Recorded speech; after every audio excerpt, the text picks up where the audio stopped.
Baba Bear in a suit, Wall Street goals, teaching young cubs how to play the role. Market watch, stack and shutter. New with the knowledge, nobody does it better. Options can't take. All right, welcome back to episode number 2 of Noobs. My name's Noob, and I'm here with my 3 sons, Abraham, Jaden, and Eli. Everybody say hi. Don't sound so excited. Eli, can I get a hi? All right.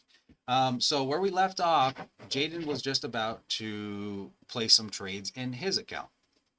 So Jaden, we have your account up here. First thing that we're going to start off with is quoting the market. So we're just basically going to give you an update on the day. Today is the 18th of July. So go ahead and quote me the market, Jaden. First off, this first one right here is, can you see my mouse? You can. This first one right here is the S&P 500. Then you have the NASDAQ. MNQ is the NASDAQ. This is the Russell 2000. This is the Dow. This is the volatility index. So I'm going to go ahead and tell you kind of how it should like. So I'm going to go ahead and demonstrate for you. So just a quick quote of the market would be, we have the S&P 500 down 37 points on the day at 5,600. Then the NASDAQ is also down on the day, down 126 points, sitting at 19,870. Russell 2000 down 31 points on the day at 2,239 or 29. And the Dow also down 350 points on the day, with the volatility index up 50 cents on the day. So across the market, the entire market is down. Every index is down on the day. It looks like the leader to the downside is going to be the Russell, which that's a change of a trend that we've seen here recently. The Russell has been the strongest of the group as of late. But today it looks like it is leading to the downside. All right. That's how you'd quote it. So go ahead and give me a shot at it. Me? Yes. Quote the market. Like, just say what you just said. Basically, you can do it however you want. You're just giving an update on the overall market. Everything's down except for the volatility index. So all the major indexes are down. Volatility index is up. That brings up a great point. So what is the volatility index? Before we get into your trading, what is volatility? Does anybody know what volatility is? Abraham, any idea what volatility is? I've covered this stuff with you guys years ago. Yeah, that was years ago. Okay, well, speak up, everybody. So volatility is basically just how much of a move is happening in the market. So the volatility index is a forward-looking measurement that basically tells you how much of a future anticipated move. It doesn't tell you which direction, but it tells you how much the market is pricing into the derivatives market for a forward-looking move. So the higher the volatility index is, the bigger moves you can generally expect to happen in the market. Now this VIX, this /VX, this index is for this particular index right here. So it measures volatility for the S&P 500. There's other indexes that measure volatility for these other index. There's other volatility products that measure these indexes. However, most people don't use them. So most people only look at the VIX because it gives you a general understanding of fear in the market. Volatility is also referred to as the fear index, the VIX is, because the faster the market goes down, usually volatility index will go up. So they're inversely correlated to one another. You know what a correlation is? Eli, do you know what a correlation is? No. Jaden? Kinda. So, Kinda you think so. Can you put it into words? like, Talk into your mic. Sit forward. inversely correlated is like when when the other indexes go down, the volatility index is going to go up. Yeah, they behave opposite one another. So if you're correlated to something, you're behaving the same way. If you're inversely correlated, you're behaving the opposite way. So it makes sense that if all of these indexes are down on the day, that the volatility would be up on the day. All right. We'll get into more about volatility later because that's a big part of how we're going to trade. We're going to be using volatility to our advantage to make money. So, but before we do that, we need to get you a watch list. So go ahead in your BlueStacks, go ahead on Thinkorswim, open up that tab, create a new watch list, Jaden's watch list. And actually, I think the trades that we put on the other day for the boys are down. So you're going to be getting in at cheaper prices because everything's lower. So if you get bullish, you're getting bullish at better prices. And that's just the way the market works. So yeah, first off, MES, /MES, add, /MNQ, add, /R2K, or M2K, I'm sorry. /MYM, /VX. There is a micro futures product. All those other ones, these M's in front of everything, you notice how everything's starting with an M there? That means that we're using the micro product that's designed for smaller accounts. It's a future that it takes less capital, it's designed for smaller accounts. All right, so then stocks that you want to add that hopefully you've had some time to think about this.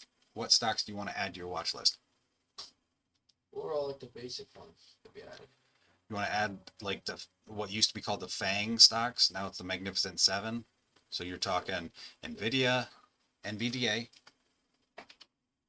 enter, Apple, AAPL, Microsoft, MSTR, or no, wait, that's not Microsoft, MSFT, Google, GOOGL. Okay. Amazon, AMZN. Netflix, NFLX. Meta, META.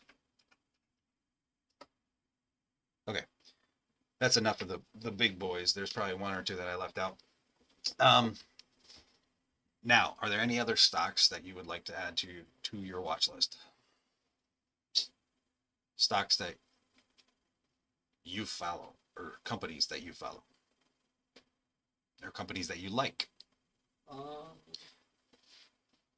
Clothing, attire, workout equipment, sporting goods stores, anything. No? Okay, well then let's just add your watch list, the same thing that we did with Abraham. We'll add some lower price stocks on there. We'll put the same stocks on there, maybe come up with one or two more. So type in Uber, type in Lyft, PLTR,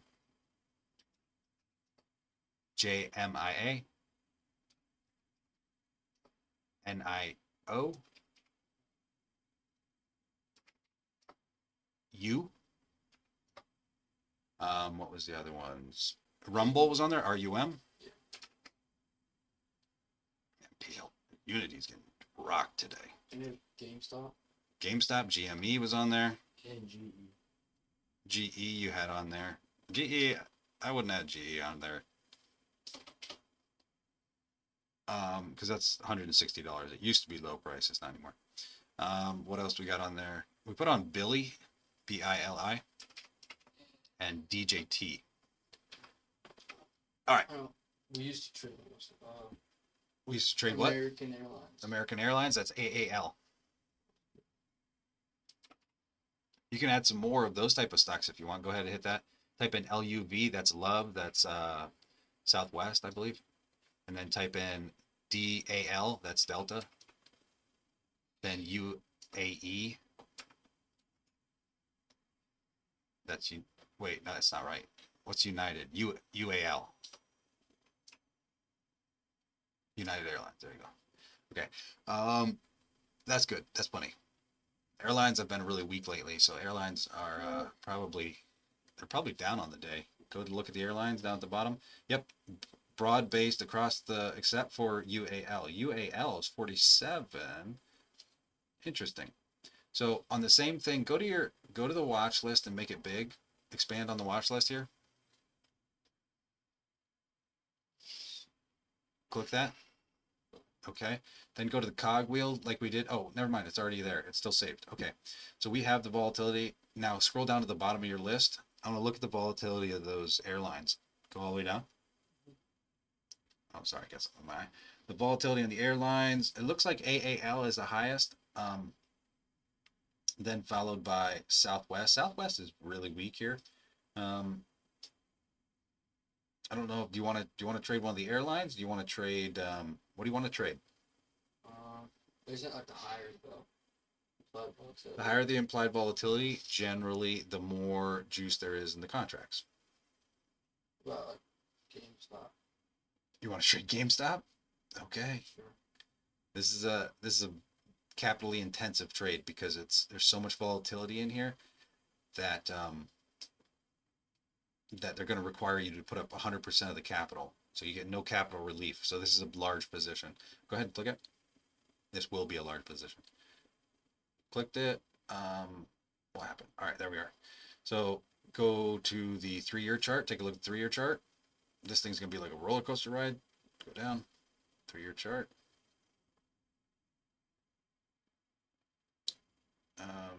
That doesn't. Can you zoom out? I think that doesn't look like a full 3 years. This isn't. Yeah. Can you scroll out with your cogwheel? Does that do anything? No. No, it doesn't. All right. I'm not sure how you would scroll out in this emulator, but okay. Go back to the beginning of the chart. So this thing's just basically a roller coaster ride. It's not working at all. All right. Go up to the options. So we were not able to post a full 10-year view, but this is a little overlay to show you what it looks like. As you can see, GameStop, relatively non-volatile stock, and it's been over the last 10 years or so, it's been just slowly getting shorted and becoming more and more worthless. But recently, in the last 5 years, we had the whole GameStop movement with all the meme stocks and everything, and it exploded with the Roaring Kitty. It went from 64 cents at the lows all the way up to $120 at the highs. This is after a split. It actually got to like $500, but then it split after that move somewhere around this time frame. And then it's proceeded to slowly decline until Roaring Kitty came back out and posted some meme, and then it had a lot more attention. But you can see it's a very volatile stock, but the trend over the years has been in one direction, up in one direction, up, and again in one direction. So this is just to give a little context about this particular stock. So the particular trade that we're putting on is a bullish trade. Would I put it on myself? No.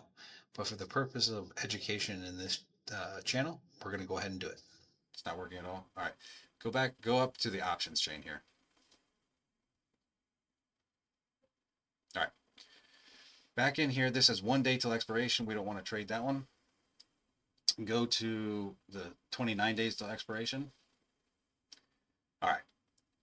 Go for your strikes up here where you see my mouse is. Go ahead and change this to all strikes. Okay.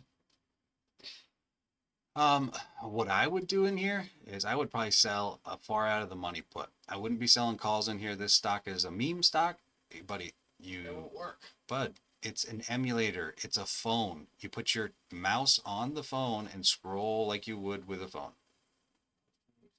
Okay, stop. All right. So with a meme stock, this stock has a tendency to explode to the upside, which if you're short a call over here, if we sell a call in this particular product, number one, it's going to be really, it's going to cost a lot of money to sell that call. Number two, when this thing explodes to the upside, it can double overnight sometimes. So you don't want to be short when this thing explodes.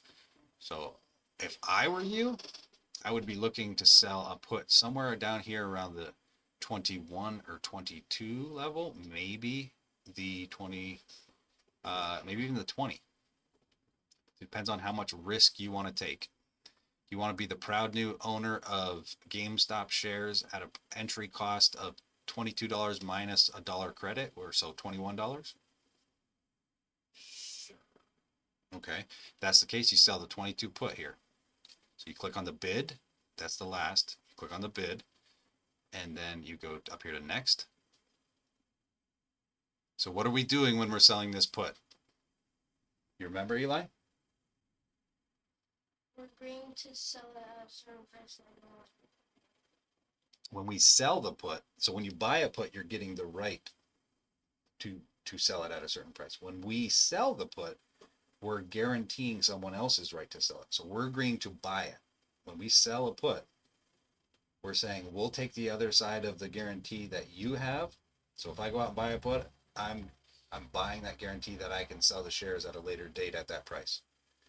In order for that to be guaranteed, someone has to take the other side of the trade, which is a sell. That's what we're doing. We're taking the other side of that trade, the sell, saying we guarantee we'll buy it from you at that price. So already now, right here, what was the mid? Why is this doing this? It doesn't tell you what the spread is in the option things. We need to make sure that you can see what the spread is in here somehow. Go back to see what the spread was. Yeah, bud. Yeah. So the spread is wide. So I would come in here and offer, I would offer like closer to that 115. So go back in here and try and get filled at like trying to get filled at 110. It looks like this market is going down. So you have the move in your favor to get filled at a more desirable price. Go ahead and hit review. And leave that in, and we're just going to let that work while we continue to trade. Wait, how much is this costing us? See how this is $2,090. You're trying to sell it for $110. That means that the $22 times 100 is 2,200 minus 110. So that tells you that this is entirely cash secured, meaning you're getting no capital relief. If you tried to do this in another $22 product or $25 product that wasn't as volatile as this, the brokerages would give you a discount on the capital required to put that on. But because this stock moves so much, the brokerage is saying, no, we're going to require you to put up the whole thing. So go ahead, send. So you're not filled. We're going to let that work and see. Now, watch. Oh, you were filled instantly. Okay. That's never a good sign. That means you're going to get run over. All right. Now let's put on a different trade in a less crazy volatile stock. Does that mean he'll lose 2,000? If it goes to zero, he'll lose $2,000. Yeah. What do you mean the stock goes? If the stock goes to zero, he has to buy it at $22. You have to buy 100 shares at $22. If it goes to zero, it's not going to be worth anything. So he's going to lose $2,200 minus the credit that he took in, or $2,100. All right. Let's get a different stock that's not as crazy. Let's try, what else do we have on your lists? Look up your list a little bit here. PLTR, Uber, Meta. I don't think anybody's placed a trade in PLTR. They're actually up on the day. So why don't you get in PLTR and you can put a trade on in there. It's a highly volatile stock. So for this one, up until this point, we have done what's called naked strategy. So we simply have sold a put or we sold a call, right?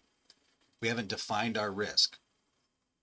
But for people that are just getting started out into trading, sometimes the brokerages, if you don't have experience, they're not going to approve you to be able to sell naked options. But that doesn't mean you still can't put on trades that act the same way. So in this, we're gonna demonstrate how to do a spread in this. So go to your options chain here, bud. And then go to the right expiration. You are on the right expiration. Okay. So for this, we're going to show people how to do a spread, and we're going to sell both sides of the market on here. Okay. Go back to the chart there. Sorry, we didn't really get a good look at the chart. This thing has been rallying, as you can see, over the last few months here. It's been rallying pretty strong. So you could just sell a put in here, but it's at recent highs. So I don't mind taking advantage of that premium that's on the upside too. And we're going to do it in a risk defined way. So you can only lose so much on this particular trade that we do. we're going to put on what's known as an iron condor. So go back up to options. And then we're going to be looking for, can you scroll to the right? There you go. You see how there's more information over here? Is that all the information that you have on there? Yeah. Scroll, see if you can scroll more. That's it. All right, so you're going to go to this little cog wheel right here. We're going to add some stuff onto these charts. So go, is there a way that you can type in up the top? Nope. Down below? Nope. Okay. So you want delta on here. You see one that says delta? Delta? Yeah, we want delta. And that's it for right now. Okay.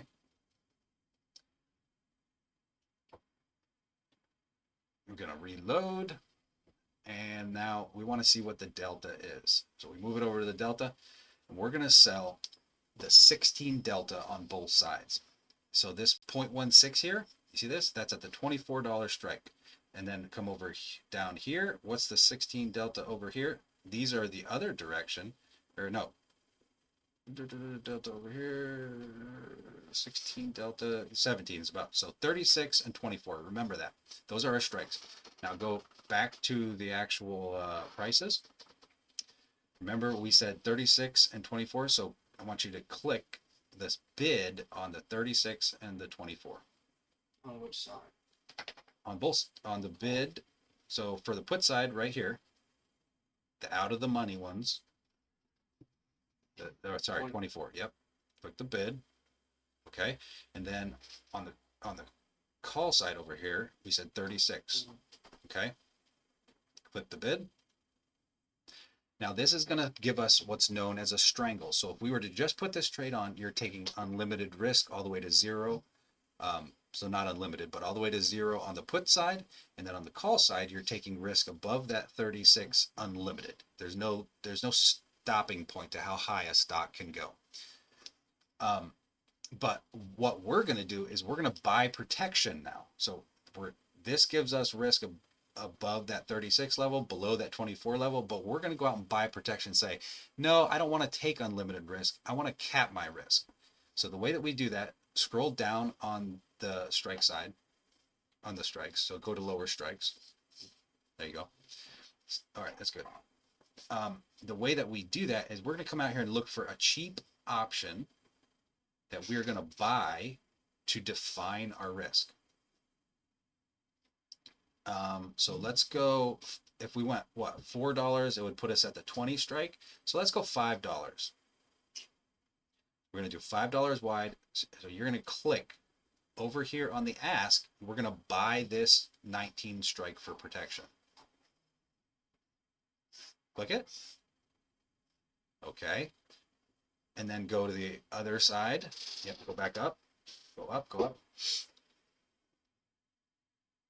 And then, so we're at 36. So let's do $5 wide on this side as well.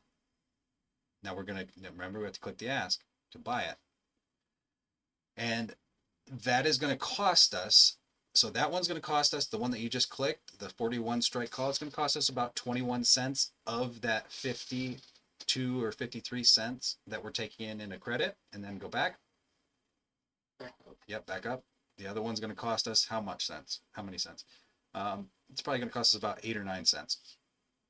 So we're giving up the potential to make that 30 cents, but we're buying protection and limiting the amount that we can lose. So the amount that we can lose is going to be 5, because we are guaranteeing that we're going to buy it at the 24 strike, right? But we're also buying the option to get back out of it at the 19 strike. So we have the guaranteed right to sell it at 19. So if this thing goes all the way to 0, we're buying it at 24 and we're selling out of it at 19. We're taking in probably about 70 or 80 cents to do that. So that means the most we can lose is $5 minus that 70 or 80 cents, or probably around 420 bucks in this position. Same thing on the upside. Go to the upside again. We are guaranteeing that we will sell it to someone at 36. but we also have the option to buy it at 41. So if worse comes to worse and this thing goes to 100 over the next 29 days, we have to sell the stock to someone at 36, but we don't have to go out to the open market and buy it at 100 in order to sell it to them at 36. We have the right to buy it at 41. So the same thing, we can only lose $5 minus the total credit that we're going to collect. So go ahead and hit next. And this is going to bring up, so $80 is the amount that we're going to try to put this on for, 79 cents. So go ahead and hit review. Oops, I got this in the way. So I gotta move this. Okay, so this should tell us exactly what we just covered. See, max profit is $79, max loss $4.21. The difference between $5 and the amount that we took in right here. Our break-even points, this thing goes below $23.21 in the next 21 days, then we stand to start losing money. Same thing to the upside, $36.79. So go ahead and hit send. And we'll see if we get filled. Sometimes these and you're filled. Never mind. I was going to say sometimes these iron condors, because there's 4 different legs to that spread, sometimes you have to move your price up or down a little bit more than you would in another spread. Sometimes it can be harder to get filled the more spreads that you have, or the more legs to your spread. So that's what we did. We put on a spread. That's a way that you can define your risk. So if at the end of the day, if you have a really volatile stock, or you're not willing to take that much risk in a particular position, you can still trade that stock, put on a position that stands to make money, and limit your risk. That's what we did in there. Do you want to put one more trade on? Because this is going to be almost, you're at what, about 25% of your account being used in capital. We can put one more trade on. So you can see there you have 7,500 remaining, or 7,600 basically. So we can put one more trade on if you would like to. You want to do a smaller price stock, something like a NEO? Sure. So go ahead and click on NEO. Your brother put on a covered call in here. You can do the same thing if you'd like. You remember what a covered call is? I think your camera's frozen, bud. You were frozen with big bug eyes. Your eyes were like, all right. You have NEO open up in order to put on a covered call. Do you remember what a covered call is, bud? You don't remember what a covered call is? You don't remember what he did in this stock? Remember, he bought the stock to start with. Yeah, he bought the stock. Click buy. Go ahead and hit review. Send this. Buying the stock. And then he sold a call against the stock. So he sold the 5 strike. You can sell the 5 or the 6, or you can sell the 4. If you sell the 4, you bought the stock at $4.60, right? So if you're agreeing to sell it at $4, what does that mean? No, yes. If you go out and buy a stock for $4.60 and sell it at $4, you lose 60 cents. However, how much are you going to collect to sell this for? 75 cents, 76 cents. So what does that mean? If you sell it at 4 and you collect 76 cents, you bought it at $4.60, you didn't really lose money, right? Because you collected 16 cents over 4.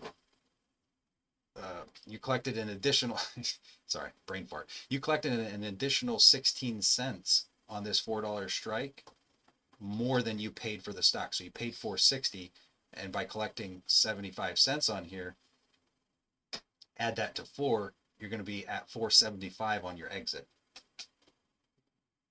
So that only gives you room to make $15 in this trade. This 5 strike gives the stock room to appreciate back up to $5, plus you collect 25 cents.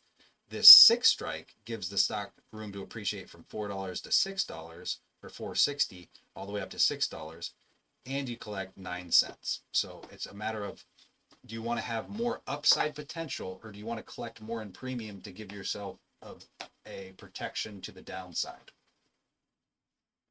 By giving yourself more protection, you are giving up the ability to make more money. So everything that the market gives to you, you're basically giving yourself downside protection by selling the 4, a little bit less by selling the 5, even less by selling the 6. But you're giving up profit potential. So everything the market gives you, it takes something else. So which would you like to do? Make the 5. So go ahead and click the 5. It's penny wide market, so you're gonna have to sell it for 25. Click it. Bid of the ask. If we're selling it, you're clicking the bid. Think of it this way. Think of it this way. If you're selling something, is anyone in their right mind going to sell something to you for $26? If between those two numbers, obviously the lower number is going to be what you're able to sell it for. You're not going to be able to sell it. People aren't out there paying $26 for something and then offering to sell it at $25. It'd be an instant loss. So just think of it like that. Go ahead. Next. And you can just go ahead and submit. Review. And send it. And you should be instantly filled because that's the published price. Instantly filled. Got it. Bada bing, bada boom. You have 3 trades on already. So now go back to your account overview. And you wait for it. Look at that. Because you pay commissions on those trades, and some of them were 2 and 3 legs, and every time you do that, that's a 65-cent commission in this particular broker. You're down those commissions in your account right now. You have how much left in capital? Just so you've used a little over 25% of your capital. That's a good place to start. We're not ever going to try to go over 10% of your account value per trade, which would be your net liquidity. 10% of that would be what? $1,000. We're going to try to keep your position sizes at the most at that, but idealistically, we're going to try to keep them around $500 or $600 in capital per trade. Whew. Any questions? All right, what are we going to cover today? What do you guys want to cover today? Is there anything in here that you want to learn more about, that you have questions about, that you really don't understand what we're doing so far? Anybody? Aram, sit up. Huh? Okay. Well, then we will get more into Delta. Today we're going to talk about Delta. Oh, Maggie wants to talk about Delta. Go, honey. All right. Go back into the options chain, bro. On the floor. In any stock, it doesn't matter. Go ahead and click love or whatever, Jamia. Doesn't matter. Go ahead and click it. Go back into the option chain, and we're going to talk about Delta today. These things are what is known as option Greeks. Go back over to the Delta. Can everybody see that? Eli? Tracking? These are known as option Greeks, and Delta is Delta can be used as a few different things. You notice that we sold the same Delta on both sides when we put your trade on. Remember that? Yeah. Yeah, we sold both sides the same Delta, then we bought protection. We did that because we wanted to put on a generally relatively neutral position. And how we know that's a neutral position is because Delta can be used as a directional share equivalent in the market. What the heck does that mean, a share equivalent?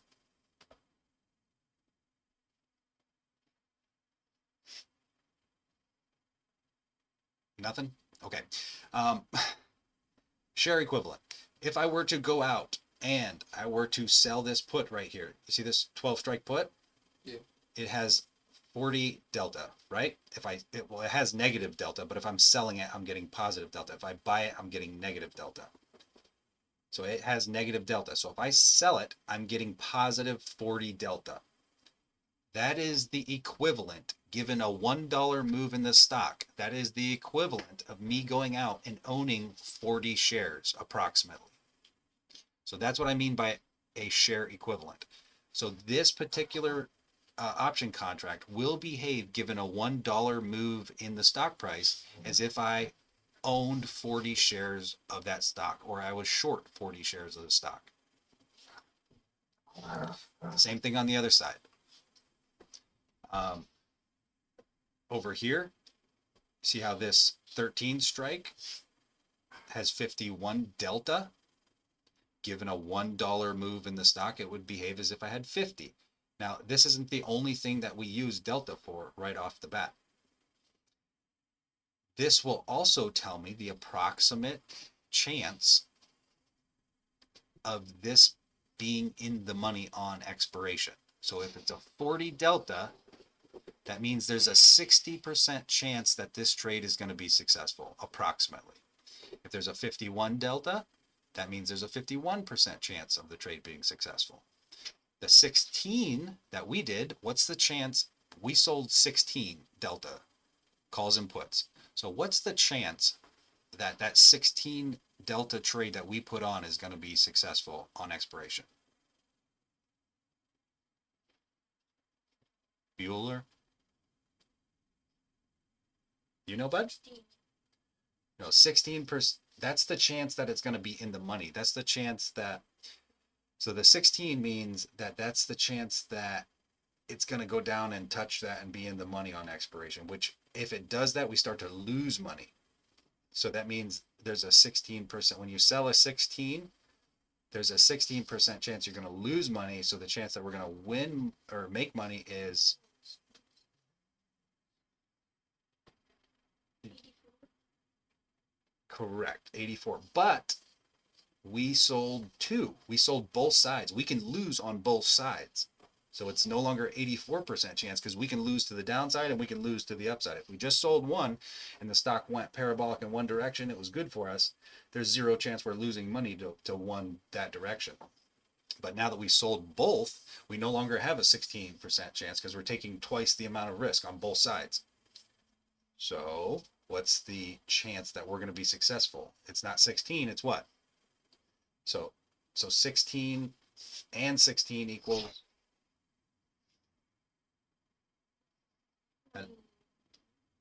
Maybe like what, 68%? 32. 32, correct. Yes, 68%. So we have a 68% chance that we're going to make money on this. That's also known as what? A 68% chance. We're talking standard deviations here. There's a reason that we sold the 16 delta. We'll get into that later. So that's what delta is. So delta measures, given a $1 stock move of the underlying asset, it tells you how much that contract is going to depreciate or increase in value. So if we have this 30 delta, the stock goes up, you can expect that this delta will decrease, because if we sell this put here and the stock goes up, it would be like we had 30 shares, and this number here, this 30 delta, as the stock goes up, you can see how it gets lower and lower and lower the further away from the money that you are. So what's the difference between the 11 and the 10? It's about 9 delta, right? So if it goes up $1, you're probably standing to make somewhere around $10 with that particular put. If you sell that put, the stock moves up $1. You can see the difference in this delta. That's going to translate to about a $10 profit in this particular position, maybe a little bit more. So we use this for a lot of different things. You can eyeball something and say, okay, if I sell this 20 delta, I'm going to have an 80% chance of being successful. If I sell this 13 delta, I'm closer to a 90% chance. Down here at this 7 delta, I'm closer to a 95% chance of being successful. But you're going to be compensated less and less the further away from the stock price you go. So your chances are higher, but you stand to make less money. Closer to, your chances are lower, you stand to make more money. Does that make sense? You understand that, Abraham? Yep. Alrighty. What's that, buddy? Do you understand it? What is delta? I can't hear you, bud. I can't hear you at all. It's pretty much the percentage of, like, it's the percentage of whenever what something how it's gonna do. Percentage of, it can be you. Well, really what it is, it's directional risk in the market. So if I'm long, so if I sell this, go to this 12 strike put right here, bud. If I sell this, it's a negative delta. So if I sell it, two negatives equal what? Positive, right? If I sell this, I have plus 39 delta.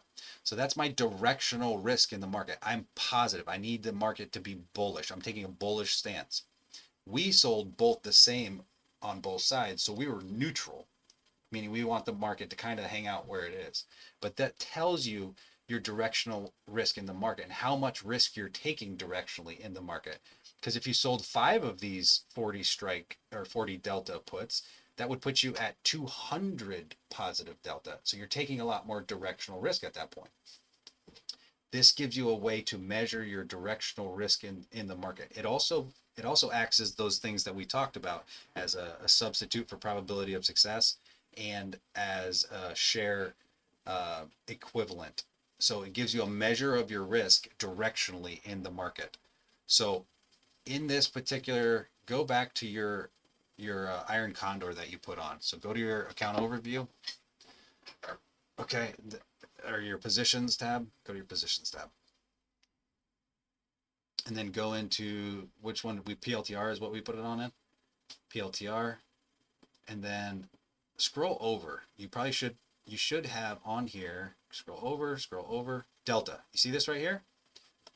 Delta. You're positive for delta in this position, meaning you have notionally the equivalent of 4 shares of a $30 stock. And as this stock goes up in price, that delta, what's going to happen to your long position as the stock goes up? What do you think is going to happen to your delta if the stock goes up? Will it go down? Your delta will go down. Why will it go down? Remember, you've got a call. See these inside guts of your iron condor here? This one is the 36. This one's the 24. Okay. As the stock goes up, what's going to happen to your short delta here? Remember, if you're short something, your short delta, that means you want the stock to go down. So what's going to happen to this short delta, this naked call here, this short call? It's gonna get farther away. No, if the stock price goes up and it's a 36 call, Oh, it's gonna get closer. it's going to get closer to that 36. So what's going to happen to that call? It's going to begin to increase in value the closer and closer that you get to it, and it's going to take on more negative delta as the stock price goes up. Tracking? I think so. And what's going to happen to this put? What's going to happen to the delta of this put? If the stock price goes up, then it'll go down.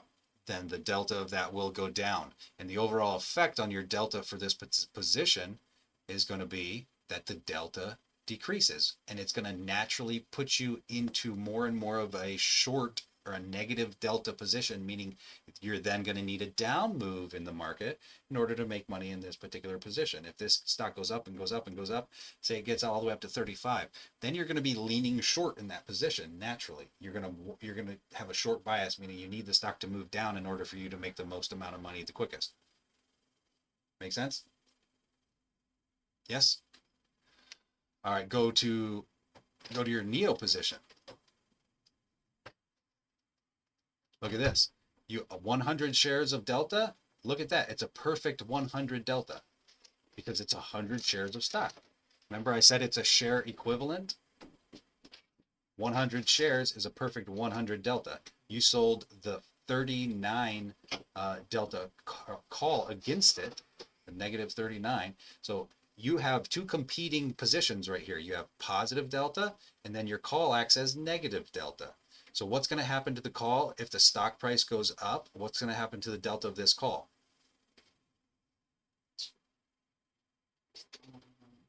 will go It's up. it's negative delta, yes, it will go up. And what's going to happen to the delta of your stock if the stock price goes up? It's gonna go up. No. Why is that? Because it's going to stay the same. Stock will never change. It is not, it's a static delta. Because remember, what is this? This is what is a option contract? What's that? What do you mean? What is an option contract? It has no value in and of itself. It gets its value from what? Stop. The stock, right? So it is a derivative. It has a value that changes based on how the stock behaves. But if you own the stock, these delta are static. They will, one share of the stock will always be one share of the stock. The underlying asset is the stock in this particular situation. So this can fluctuate up and down, but the stock will always be static delta. So as this goes up, you will always have 100 shares of stock. You will always have 100 delta. Now, what happens when this stock goes to 10? Say tomorrow there's news that comes out and this goes to 10. What's going to happen to the delta of this call that's 5? It's gonna go up. Yeah, it's going to go all the way up to basically be 100 as well. So you're going to have 100 positive delta, and then you're going to have 100 negative delta. And they're going to basically cancel each other out. This will probably be somewhere around like 98, 97 if it jumped that much. And that means that that position, you basically made the amount that you can make out of that trade at that point. You would close the trade out. It's a bullish position. You have more positive delta than you do negative. But this delta over here, because it's dynamic and it this is the underlying asset, it can never go to more than 100. 100 is the most that it can go to. So if you have 100 delta right now and you have through the stock, and then you have negative 40 delta through the option, and the most that this can get to is negative 100, that means that you can never lose money to the upside. Because the worst case scenario, if this stock goes to 10, is you're forced to sell it at 5, you keep the 25 cents, and you get the appreciation in the stock. So you can never lose money to the upside in this particular position. If the stock goes to 1,000, you can't lose money. You just miss opportunity of owning the stock as it goes to 1,000 because you have to sell it for 5. All right, and GME, go to GME. Your delta in this particular position, 21 shares or 21 delta, positive. Sell a put. The puts had negative delta, but we sold it. We get positive 21 delta. If GameStop, which is currently trading at what? I think, where is it? $26. If this drops all the way down to $20, it's down, bud. You just passed it. It's right here. Yeah. If this stock drops all the way to $20 per share, what do you think is going to happen to that delta? Abraham, what's going to happen to the delta of this stock if this, or the delta of this put contract, if GME goes from 26 all the way down to 20? This is a short put. Remember, we're guaranteeing someone's right to get out of this at 22 because we're going to buy it at 22. So if it goes down to 20, are we going to have more exposure in that stock? Or are we going to have more of a bullish opinion? Are we going to need more of an up move than we do at 26? Wouldn't you lose money? You would lose money, yes. If it goes down to 20, you would lose money. So, but that means because we would need the stock to move up more in order for that contract to be out of the money. So we would gain more and more delta. So the delta, what's going to happen to the delta? If this stock goes down to 20, the delta is going to go up or down? You just said it was going to go up. I did. I'm just asking to make sure that you're understanding. What's going to happen to this delta if the stock price goes up? It's going to go down. Were you here? You missed. Let me ask you, quiz time. PLTR. Open your PLTR position back up. Okay. All right. So do you see these? Do you see the 16 August 24 strike put with the -1 by it? And then right below that, the other negative one, those are both short option contracts. One's a call, one's a put. You see over to the right of it, where under the delta column, Jaden, follow along with your mouse. The delta column right here. You see that? You see one is positive 17 delta and one is negative 16 delta. See that? What is going to happen when the stock price goes up to both of those deltas? How is that going to impact these deltas? What do you mean when it goes up? If the stock price goes up, it's currently trading, PLTR is currently trading around 28 bucks. If the stock price goes up, how is it going to impact this negative delta right here? And how is it going to impact this positive delta? One would go up and one would go down. Which would go up and which would go down? The negative would go up and the positive would go down. Yes. So as it gets closer to this 36 call, that negative delta is going to increase. And as it gets further away from this 24 put, this positive delta would decrease.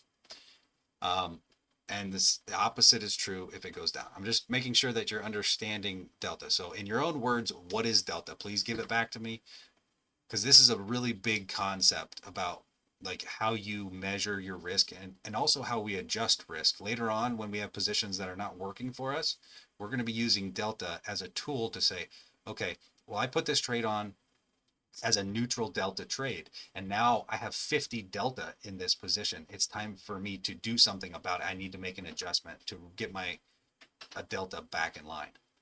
So you want your delta to be as close to zero as possible. That depends on your opinion in the particular stock. So if you're really bullish in a stock and you think the stock's going to go higher, you wouldn't want a neutral delta. You would want long delta, right? You would put on delta that gives you pure positive exposure. If you're just trying to capture volatility in a high volatility product and you don't have an opinion, then yeah, you might want something like this where there's neutral delta, very little to none. Does that make sense? And the opposite, if you think something's going to go down, you would want short delta. If you think it's at a really high price and you think it's got a chance of going down, then you could put on a negative delta trade. So what's short delta and long delta? That's the question. That's what I've been talking about and explaining to you. I don't know. It's your directional risk in the market, right? So this directionally right now is making an expression in the market that says we have 5 long delta. So basically where the current stock price is, we have the equivalent of 5 shares of stock. You see how this says 4.85 there under the delta of the overall position? 4.85. See it? Mm-hmm. As the stock price goes up, that delta is going to decrease, and it's going to give us our directional exposure in the market. As the stock price goes down, opposite's true. Make sense? Okay. So in your own words, give back to me what delta is based on all the stuff that we just talked about. What's your understanding of delta? Like a risk. The measure of risk, yes.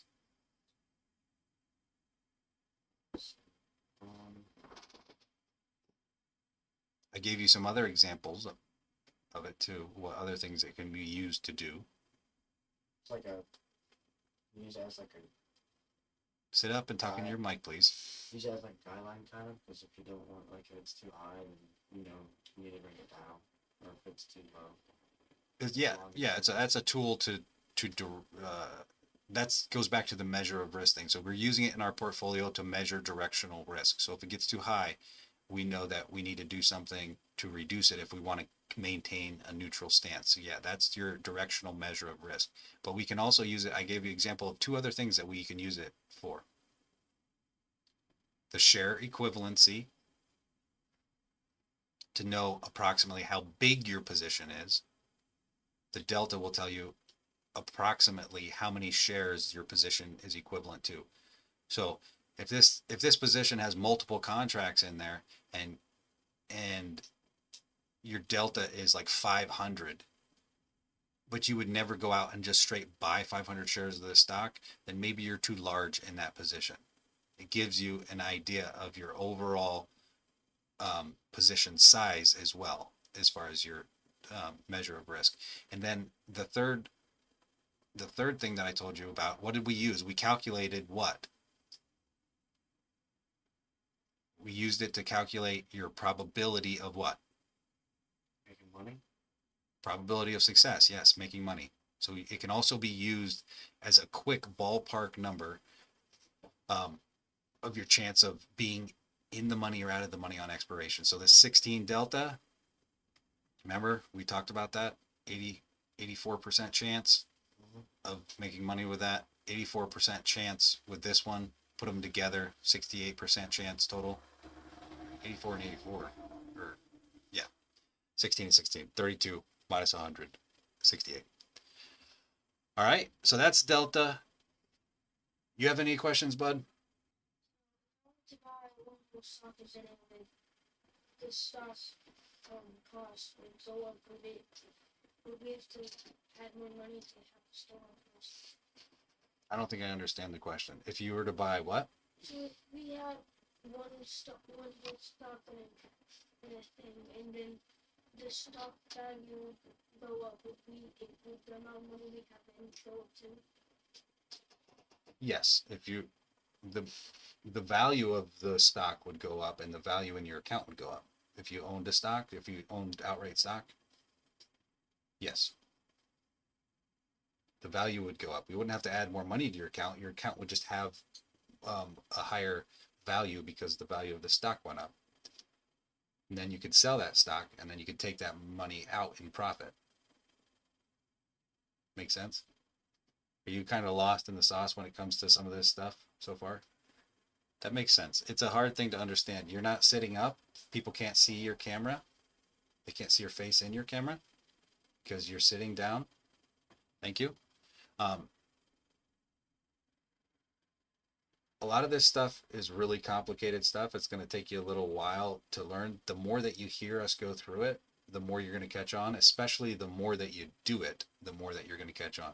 So if you're feeling lost right now, don't worry. There's a lot of people probably out here that are also watching this that are lost, and you're really young to be learning this kind of stuff. It's going to take you a while, but if you stick with it, you will get it. It will click, and it'll click at different points. And the more you do it, the more you hear these terms, the more familiar you'll become with them, and it'll finally come to you.